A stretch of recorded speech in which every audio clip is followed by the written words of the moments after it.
Vice President Biden's campaign calls your plan, quote, a have it every which way approach, and says it's just part of a confusing pattern of equivocating about your health care stance. What do you say to that? Well, they're probably confused because they've not read it. But the reality is that I have been spending time in this campaign listening to American families, listening to experts, listening to healthcare providers. And what I came away with is a very clear understanding that I needed to create a plan that was responsive to the needs of the American people. Senators had several plans so far. And anytime someone tells you you're going to get something good in 10 years, you should wonder why it takes 10 years. If you notice, there's no talk about the fact that the plan in 10 years will cost $3 trillion.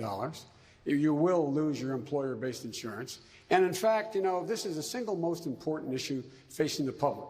And to be very blunt and to be very straightforward, you can't beat President Trump with double talk on this plan. Your response, Senator Harris? Absolutely. Unfortunately, Vice President Biden, you're just simply inaccurate in what you're describing. The reality is that our plan will bring health care to all Americans under a Medicare for All system. Our plan will allow people to start signing up on the first day. Babies will be born into our plan, and right now 4 million babies almost are born every day in America, or every year in America. Under our plan, we will ensure that everyone has access to health care. Your plan, by contrast, leaves out almost 10 million Americans. The plan, no matter how you cut it, costs $3 trillion when it is in fact employed. Number one, 10 years from now, after 2 terms of the senator being president, after her time.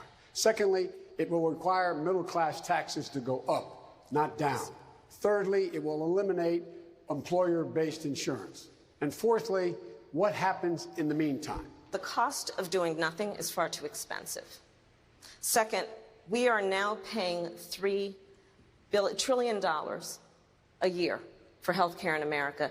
Over the next 10 years, it's probably going to be $6 trillion. We must act. Your plan does not cover everyone in America. By your staff's and your own definition, 10 million people, as many as 10 million people, will not have access to health care. And in 2019 in America, for a Democrat to be running for president with a plan that does not cover everyone, I think is without excuse.